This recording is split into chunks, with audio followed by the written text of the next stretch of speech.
I think that was another reason why I decided to really do accounting. I thought in 4 years I can have a good job, I can support myself, I can support my family, and it was a good career for me for many, many years. Hello! This is CPA Career Path Podcast with Rosey Flaherty, CPA MSA, where we dive into thrilling journeys in the world of accounting. This episode is proudly sponsored by Chapman University's Archie Rose College of Business and Economics, located in beautiful sunny Southern California. Are you thinking about pursuing a master's in accounting? Chapman's MSA program is tailored for ambitious professionals like you. With intimate class size and a collaborative atmosphere, you will receive personalized attention from world-class faculty who bring extensive industry expertise to the classroom. Enhance your accounting skills, fulfill CPA license requirements, and elevate your career with Chapman's flexible MSA program. Discover more and apply today at chapman.edu/MSA. Hello! So we have a special guest, Ela Bijlani,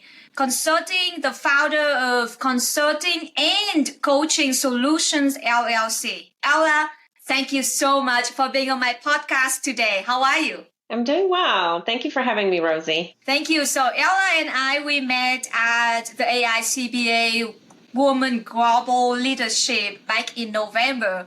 And I had a great conversation with Ela. I reconnected with her after the conference. And I was like, can you please be on my podcast? So here she is. Be a guest on my podcast.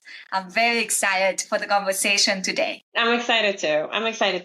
Yeah. First and foremost, can you introduce a little bit more about yourself? Sure. So I'm a CPA, started in public accounting, and later on I transitioned into corporate space where I moved up through many different roles, starting from accounting to then SEC reporting. In my last role, I was the director of SEC reporting and accounting at a public company. And then I decided to transition into my own business, and I have been doing that since. Wow, doing your own business, that require a completely different set of skills. So we will talk about that later in your CPA journey. But let's go back from very beginning when you were in college. I just want to know, why did you decide to go with the accounting major, or who influenced you to go with the accounting major? Funny story. I never really had that dream to be an accountant, but I had really good professors that made me realize that I had a skill that I can use. And they really encouraged me to become an accountant. And I think another reason why I decided to go into this profession is because when I started college, I was actually an international student. So I had to find a career that is going to provide me the resources to be able to support myself when I graduate. So I think that was another reason why I decided to really do accounting. I thought in 4 years I can have a good job, I can support myself, I can support my family, and it was a good career for me for many, many years. It's very common that people, they wanted to be accountants because of a professor or because of someone they talked to in high school or in college.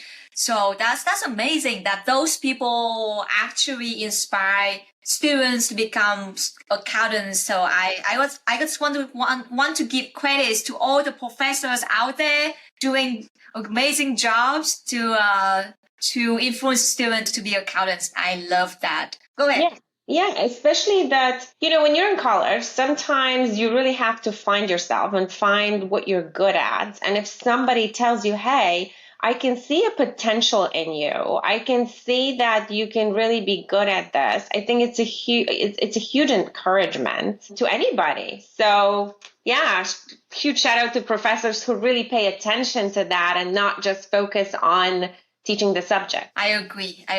So after you graduate, it looks like you start working. You said you start working in public accounting. Is that a small CPA firm, Joe Dava CPA? Yeah. So I was working at that small firm while I was going to college. Oh. I was going to college, and then working at the same time. And then when I graduated from college, I was working at Morrison, Brown, Nargis, and Thera in their estate firm. So I was responsible for accounting for trust and estates and also filing some tax returns. Wow, I don't know how you can do trust and state. What state is fine, but I work on some trust and it just blew my mind. And I was like, this is so confusing. Bring me back to business returns. I like it better. So. I have to say, if I was in a division that was focused on corporate returns, I think that would have been more on my path. I didn't enjoy the trust in the States so much. So that's when I kind of transitioned into corporate environment. That makes sense. But besides of just because you're not interested in the tax side, but are there any other reason why you decide to leave public and then go to private accounting? At that point, so what happened at that point, it was 2008. The economy was like really bad. And there was once again a person who influenced my decision. So I was talking with the recruiter about different positions available. And he, once again, saw a potential in me that I really didn't see or didn't know it existed. And I didn't know that an area like SEC reporting really existed in accounting, right? Because a lot of times when you go to college, you think, okay, tax or audit, and that's all there is. But there are really so many other areas, even in the corporate space, that I think is just not advertised enough and people don't know it exists, that you can grow in that area. So this particular person asked me if I wanted to interview for this job. And it was a job in a corporate environment, in a huge company. And they were looking for somebody who would actually do SEC reporting. So they were willing to take the chance and train somebody, which is also another great thing, right? For managers to really be able to train somebody and really take on that chance of teaching somebody and really teaching them the things that they need to do the job well. So I took that role, and I think that's where my path really started in the corporate environment. That's interesting because I was opposite. I work in private accounting first, and then I moved to public. And as of now, I don't want to go back to private.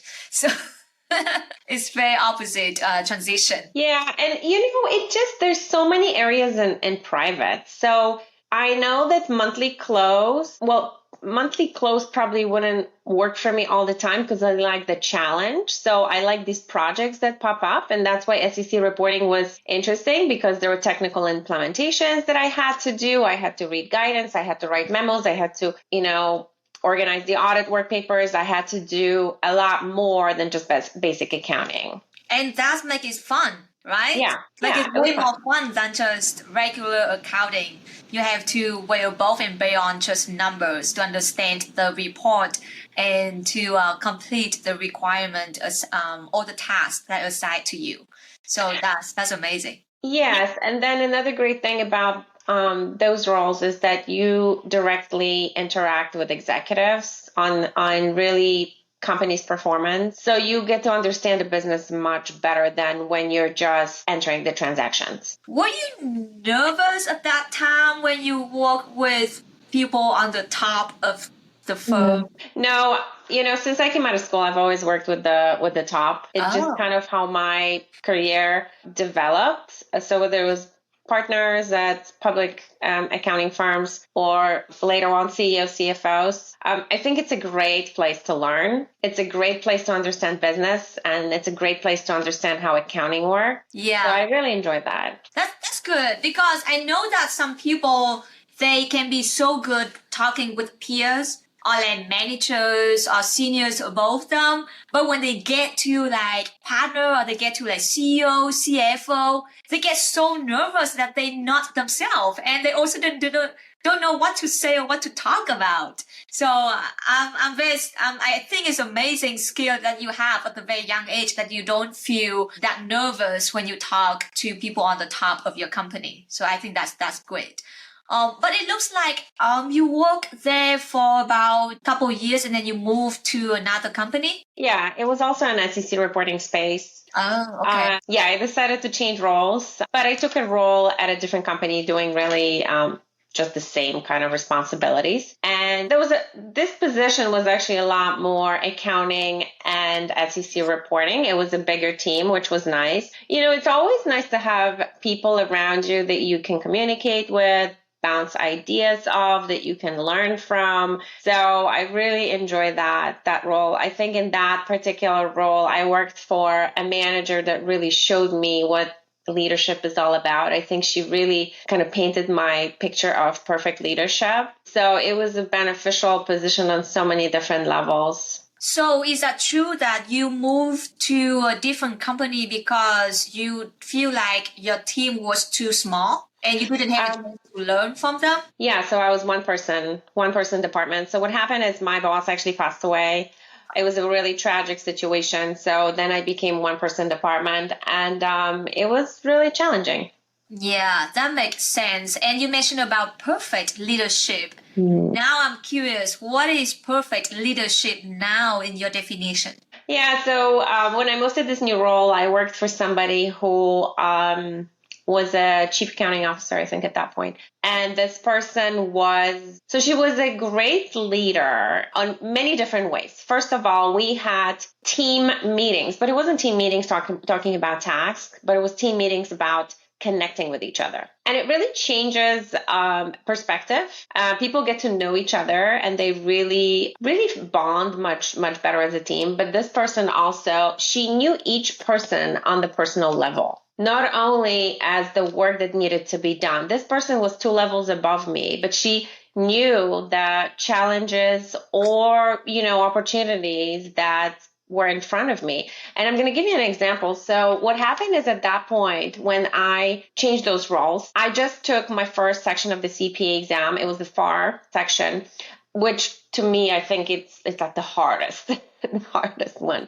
But because in that prior job, I was the one person department, I really didn't have time to study for the other sections. So this one exam was about to expire and I was about to lose it. And I knew that I just didn't have it in me to take it again because at that point I had a full-time job and a small child at home. So it was middle of the reporting period and I realized that there was a board meeting. So I flew in. So this particular leader knew that I was working on completing my CPA exam. And she asked me actually to go to this board meeting and apply for the extension. Now, a lot of people at that level wouldn't know even about, opportunities or challenges that you're facing, but she was so in tune with every single person on their team. She knew exactly what was going on with them and what they needed to succeed. And I think that's really the perfect example of leadership, a leader who knows what the person needs to succeed, right? And helps them to get there. Wow, she's such a great leader. Wow, that's amazing. You were so lucky to have her in your team and to have her as your leader, because I experienced some good leaders and some bad leaders, and you can tell right away when you work with bad leaders that you feel like something not right. But you work with good leaders, you receive all the credits that you deserve, and then you receive all the care that you need, attention you need to get the job done. So now it makes sense, perfect leadership. I don't know, some people are so good about that, like knowing, understanding, remembering people, issues, people's stories. I have to write them all down. I have an Excel spreadsheet and I have to note down all information about my team. So next time when I talk to them, I just open it and say, oh, last time we talked about this. Gotcha. So I just, so I can refresh my mind. So I have no idea how people can remember everything about other people's life. I think that's amazing. I think that's what makes a difference, because when you think about it, we're in a number business, but we're really in the people business because people do the work. So I think it's easy to get lost as an accountant in the numbers and forget about the fact that we're actually leading the people. That's so true, because people always think that accountants are just working on numbers only. Accountants are not some kind of people who are good with like connections, like human skills, something like that. So I'm always amazed when people talking about, when I see all accountants and people talking about like networking, talking about leadership skills, talking about connection skills, and then about telling stories. A lot of skills out there, not just about numbers, not just about financial reports. It's a lot behind. So yes, for people listening to this podcast, absolutely hopefully understand that accountants, we are not just sitting behind the desk all the time. But Ella, you mentioned about facing a challenge studying for CPA exam, working full-time job, and having a little baby at home. How did you overcome that challenge with the support from your amazing chief of accounting officer? Well, it took a lot of studying. It took me about 2 years to pass all 4 sections because, like I said, I had a full-time job and a small baby at home. So it took a little bit, but once I got the extension, it gave me the motivation to really go and finish the other sections. So it took some time, but I had to do it. I worked after hours to complete studying. I didn't have any weekends for 2 years because I was studying, but I was committed. So I finished. I got the CPA exam. It was important to me. And I think that's really what provided the opportunities to really step up and do the things that I wanted to do later on. Yeah, I think commitment is really important when you study for CPA exam because you have to go over so much information. So much information in the study material to take the exam and to pass the exam. And it's competitive, it's challenging as well. So kudos to you. After all that challenging circumstance around you, you still pass all 4 sections. It doesn't matter how long it takes. It's because if you pass it in 3 months, you pass it in 18 months, in 2 years, you still a CPA, right? Yeah, I mean, I think everybody's circumstances are different. Yeah. I know people who took 6 months off from work and they just focused on studying for the CPA exam. And I think if you can do that, that's probably the best way to go. I didn't have that option because I was working. So that's okay too. You know, I don't think that there's a good or bad way. I think it's just about the commitment and about just doing what works for you. That's so true. And then after you work as like a director in accounting and SEC reporting for a number of years, you decide to shifting to leadership and coaching. Why did you make that move? Yeah, so once again, I had a chance to see some good leadership, some bad leadership. And I think I was really inspired by the good leaders in my life. And I was always trying to figure out, what do they do differently, you know? And I really think it's that connection that makes that difference. That's what really motivates people to want to do more for them. And at some point, I was trying to figure out which way am I going to go next. So I actually hired a coach. I didn't know that something like coaching existed, but I ran into somebody who was a coach. I hired a coach. And I started realizing that, you know, maybe it's time for change. Maybe it's time to really do something different. So I started taking coaching courses. I was amazed at what coaching can do. One of my professors was actually a CPA who used to be a tax partner, but then decided to do business coaching for clients instead because he saw such a huge difference in what that can do for the business owners. So I was really inspired by that. And I decided to dive in, study leadership, study executive coaching, do a lot of coaching sessions because I truly believe that it makes a difference in not only how effectively we will lead, but also the business results. You know, we don't see a lot of times the number on the income statement that's going to say, the ROI of coaching or the ROI of good leadership. But we all know that we do so much better for good leaders. That's so true. I agree. Based on my own experience. I was like, when I work with good leaders, I'm going to go above and beyond to get the job done. I'm going to stay late to get the job done.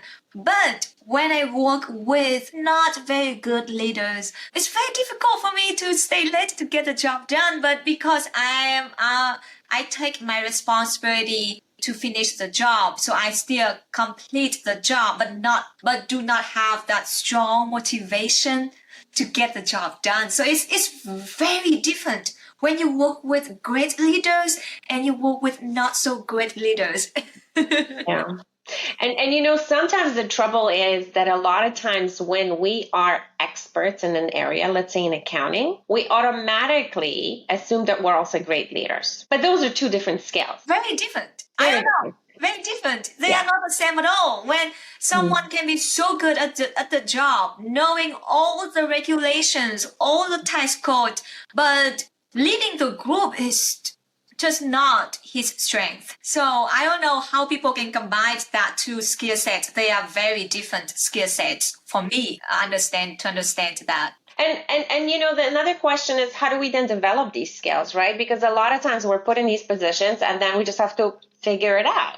Yeah, right? Because leadership is usually not taught at school. There's very limited training to really prepare people for the positions. You kind of have to figure it out when you're a manager. I agree, because I took so many leadership classes when I was like experienced staff, senior, supervisor. But then I was like so early in my career stage to lead people when I took those classes. So I still remember, but I didn't really apply it right away. But then now I'm the manager and I was like, oh, that makes sense. Oh, that's why people said that in the class. but I'm still like trying to figure out my own way, like how to be a good manager, how to be a good leader. But talking about leadership, you are a coach and you probably discuss with so many leaders. How do you identify good leaders? What characteristics that you see in good leaders? I think good leaders are coachable. I think good leaders are willing to learn. I think good leaders are willing to receive feedback, wanting to improve. Once again, just because we're experts, it doesn't mean that we don't need to grow in other areas like leadership or like listening or like connecting with others. Those are the very different skills. So I think very good leaders are just growth oriented.